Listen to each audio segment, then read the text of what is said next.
Looks like DeSantis is visiting the Texas border, rolling out his immigration policy proposals, trying to pander to the racists in Texas. One of Trump's rivals, Florida Governor Ron DeSantis, is in Texas this morning as his campaign moves into high gear. He's touring the southern border ahead of the rollout of his immigration platform. We are expected to learn more about that later today. NBC News national correspondent Gabe Gutierrez is there. He joins us from Eagle Pass, Texas, with more. So, Gabe, we know DeSantis toured the border yesterday. What was he trying to accomplish? What's his message as he tries to boost those low poll numbers we just heard about? Hi there, Joe. Good morning. Well, I must say first, I do concur with Garrett. I'm a big Buc-ee's fan. But also here in Texas, the Florida Governor Ron DeSantis will be here, has been here, toured this area late last night. This is his second trip to the border this month. His first one was to Arizona. That one, though, was an official state visit. This is being billed as a campaign stop where he plans to roll out that immigration policy that Garrett just mentioned. Now, a campaign spokesperson also tells me that he is now shifting his strategy in the coming weeks, going from touting his success in Florida to now taking sharper aim at what the campaign sees as the failures of the Biden administration. But immigration, of course, has been a top issue in this GOP primary, and look for Governor DeSantis in the coming weeks to tout his record on immigration heavily. Again, we expect more details on that plan to be rolled out later this morning. So, Joe? Gabe, DeSantis had previously sent Florida personnel to the border to help Texas deal with the migrant influx. You've reported numerous times from the border over the years. What is the situation looking like there right now?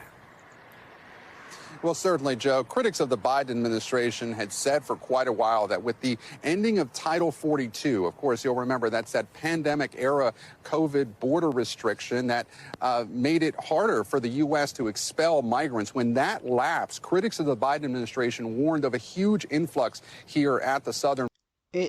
It's already been hard to expel asylum seekers because there's always been laws protecting asylum seekers and requiring various nations who signed on to the UN asylum laws saying that those nations had to provide asylum to people requesting it. Well, they would have to admit them in, process them, and see if they have a valid claim. If they have a valid claim, the nation has to give them asylum. Title 42 allowed the United States to expel asylum seekers because of COVID reasons that expired, and now the United States can't deny people's request for asylum based on COVID. Border. Now, it did increase just a bit for several days, but then the numbers went down. And actually, from April to May, the overall number of Southwest border encounters actually dropped by 25%, leading to critics of Ron DeSantis.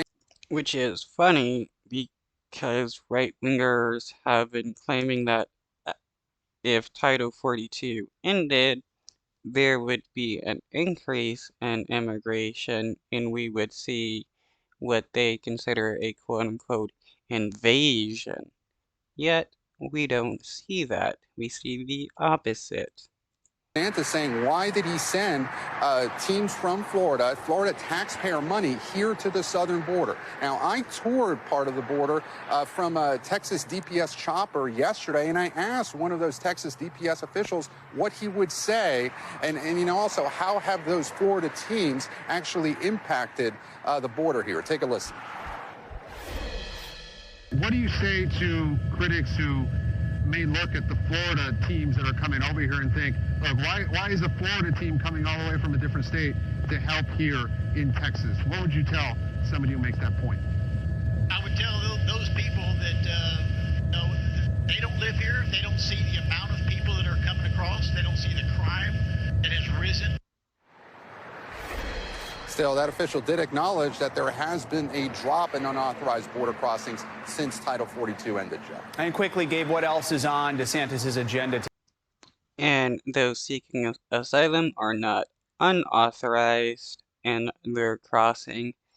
They are allowed to enter wherever they can and request asylum as soon as possible. That is what the laws allow, not just UN, but international.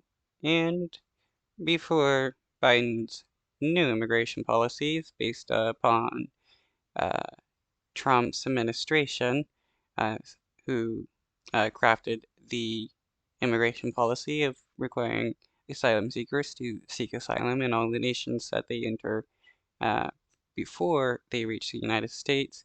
That was crafted by Stephen Miller, a self-proclaimed Nazi. Today while in Texas. Well, he also plans to speak at a VFW hall here, speaking with voters. And again, around 11 o'clock Eastern times, he plans to hold a press conference where he'll roll out that immigration policy proposal. And we also do expect him to try to distinguish himself from former President Trump. It's expected that the Trump campaign will likely make the point that it has been making before, that a lot of these immigration policies were actually copied from the Trump administration, Joe. All right, Dave. And yes, they were copied from the Trump administration, the same policies that Biden was against, which is pretty funny if you look at it. He's against the policies when Trump wants to put them in place because Trump is a Republican, but now that he's in office, he thinks it's okay to put these policies in place because he's a Republican, and he knows that. I mean, not because he's a Republican, because he's a Democrat. Uh, Mistake there. Uh, and Biden is looking to pander to the anti-immigration crowd, especially on the right, but also if there's any on the left, and it's messed up. But it just goes to show that Biden is not a real leftist. Thank you so much.